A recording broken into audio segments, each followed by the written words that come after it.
Hi guys, welcome back to Hellendale Hotrods. It's been a few months since I made a video, but I was a little bit busy with my real job. Today on the Roadster Revival, we're going to be working on this, the kick panel. I already got the driver's side, but we're going to move over to the passenger side and we'll do some fabrication. Let's get to it. Okay, so on this little kick panel area here, the first thing that I had to do on either side was there was a little tab that had to be cut off. It was kind of in my way. I think it was part of the 1930 airbag deploy system. I've already made a paper panel just to save time so you're not too bored.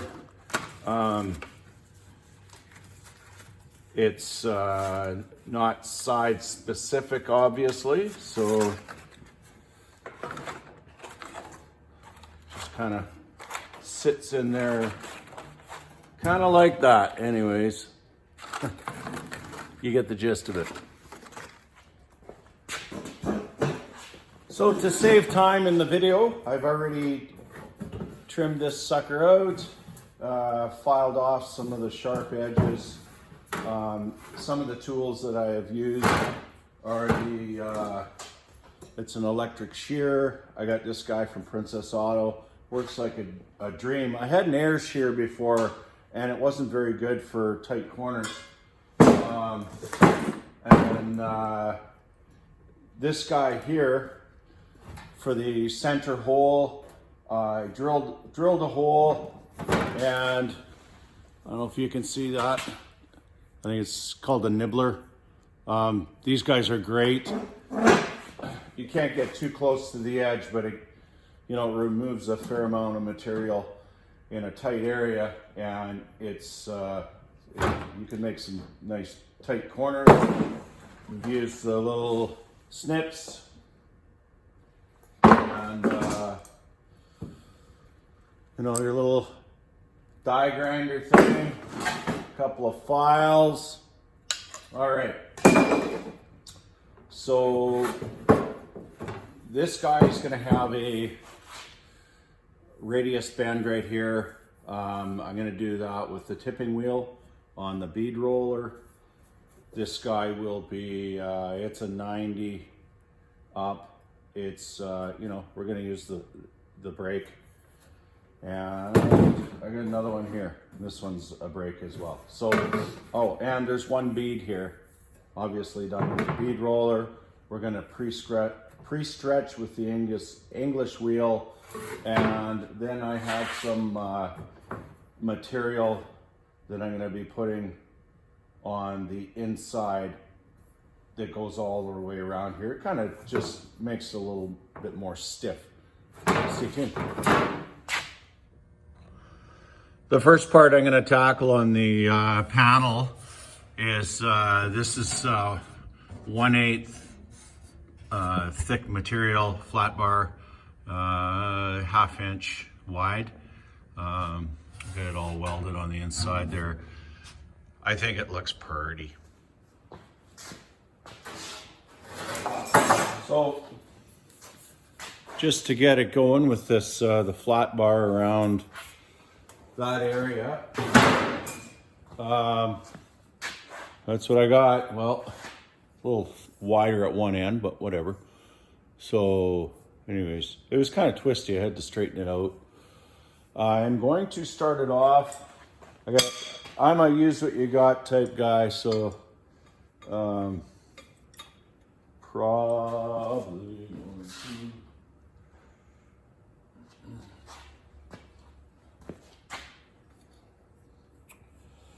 I got a little piece of drive shaft or something here.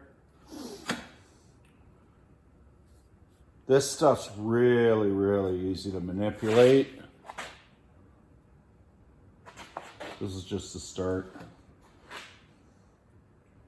It's the start of our quest.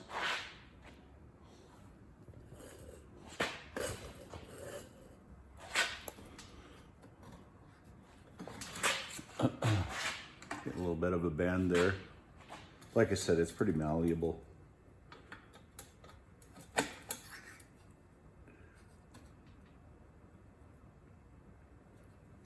So we're just looking for kind of a 90 or a 90 something. All right, it's a good starting point.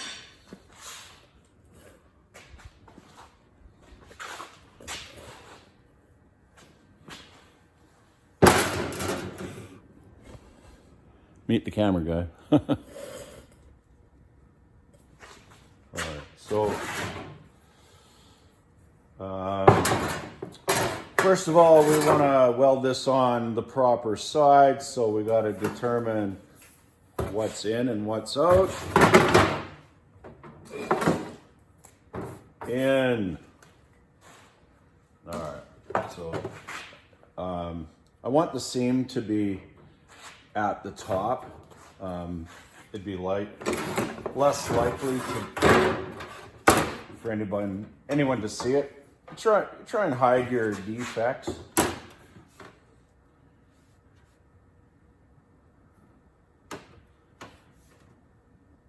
All right, I'm gonna just snip a little there, but what I'm going to do is I'm gonna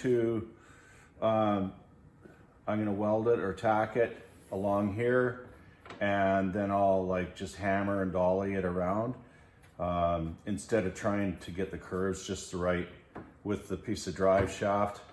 I think it'll be a huge failure. Bear with me.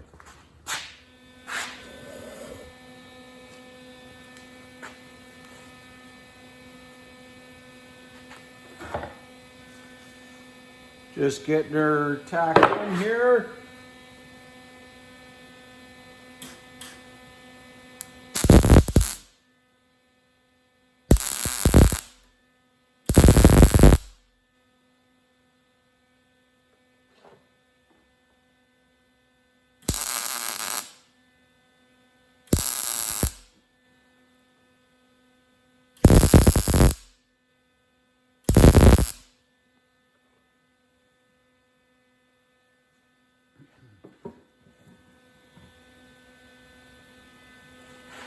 Okay, we got a little start to her.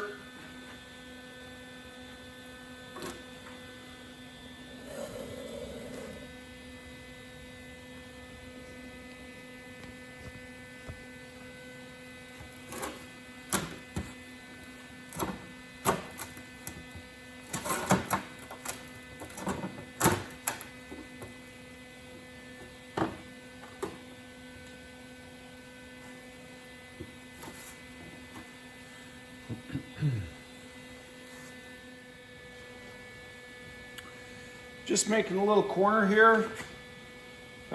This is a piece of shaft. It's my dolly. Little body hammer. You got to use whatever works, really.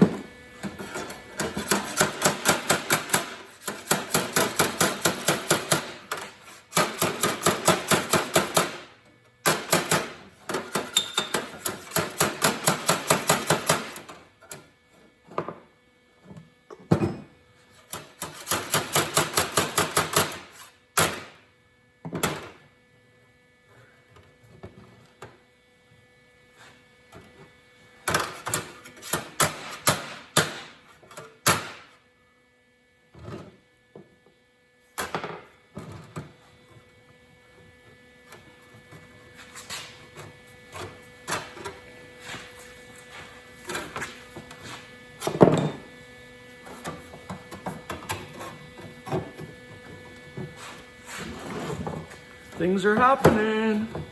Good things, I hope.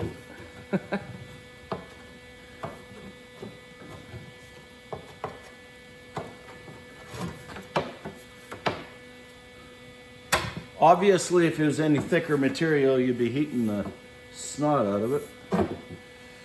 All right, so we're about ready for another weld. It's my trusty weight. I use it for everything. Okay.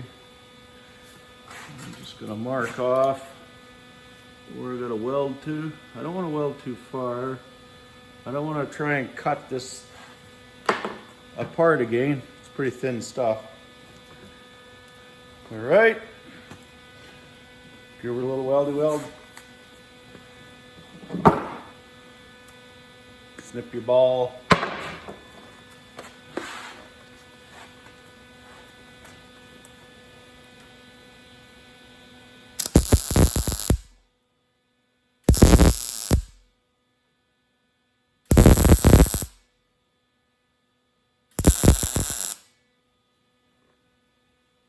When I weld this sort of thing, I tend to start on the thicker piece and let it melt down into the thinner piece. I think it's 20 gauge.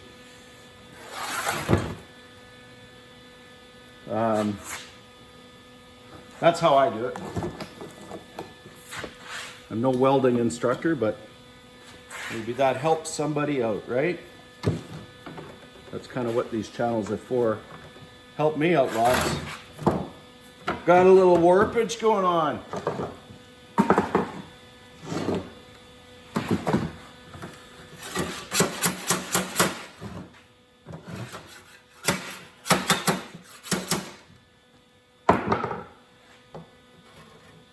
Well, as they say in New Zealand, that's the duck's nuts. I heard that one this week. I thought it was funny.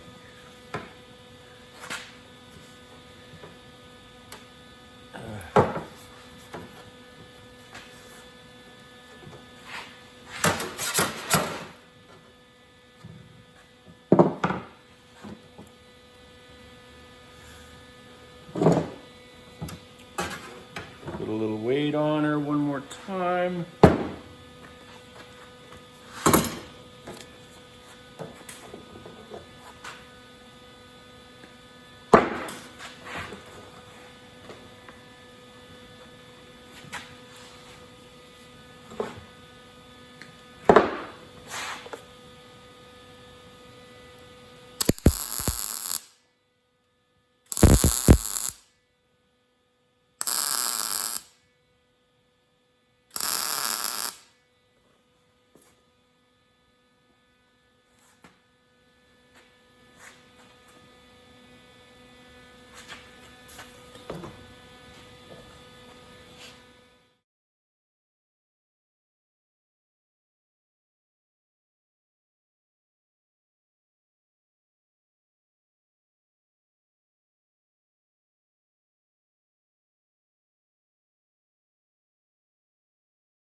All right, I got that sucker welded on the back, my pretty ugly welds.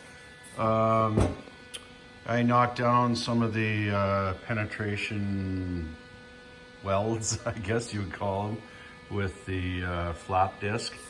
At this point, I'm just going to put a bead in here for a little extra strength, and then we'll do some tipping.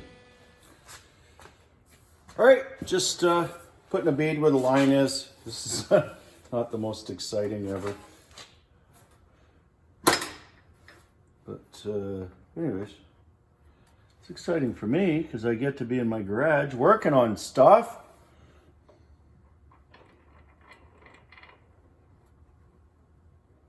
In your zone.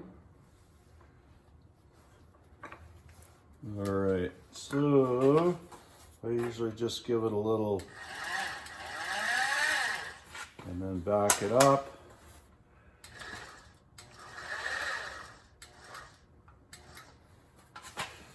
And then kind of give it one little more. I've already pre-stretched on the English wheel.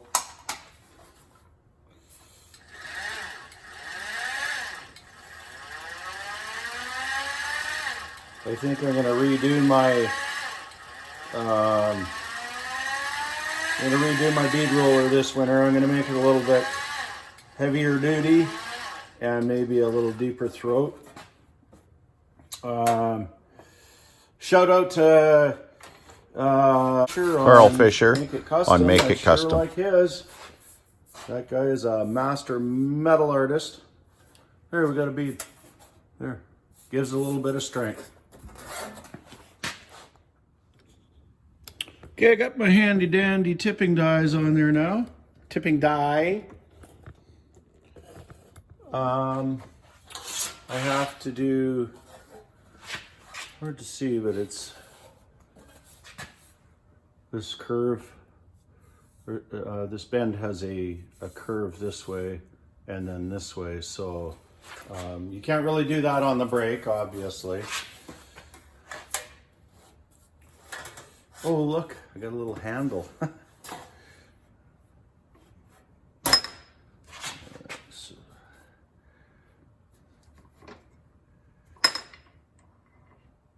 Just put a little tiny tension on it. And then I usually just go with, as the die implies, a little tip. This guy's underneath the, where the gas tank was. It doesn't have to be a 90.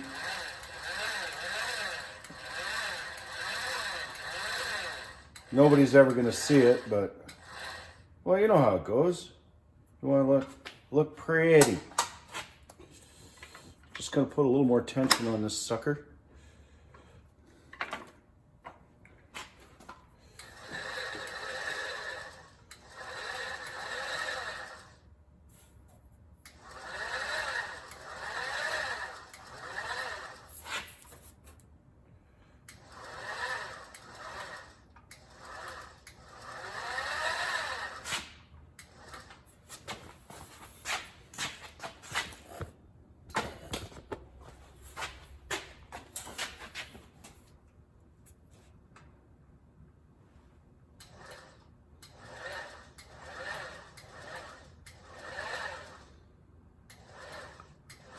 I still have a fair amount of snipping to do.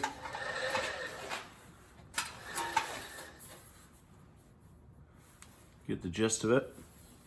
Now you see how it's starting to little warble there. I'm gonna have to shrink the steel a bit. Shrink or stretch. That cowl's got a pretty bizarre shape to it. Like I said, I don't need a complete 90 on this sucker, but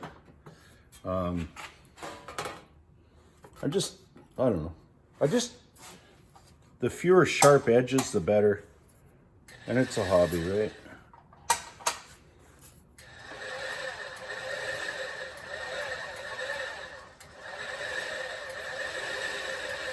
All right.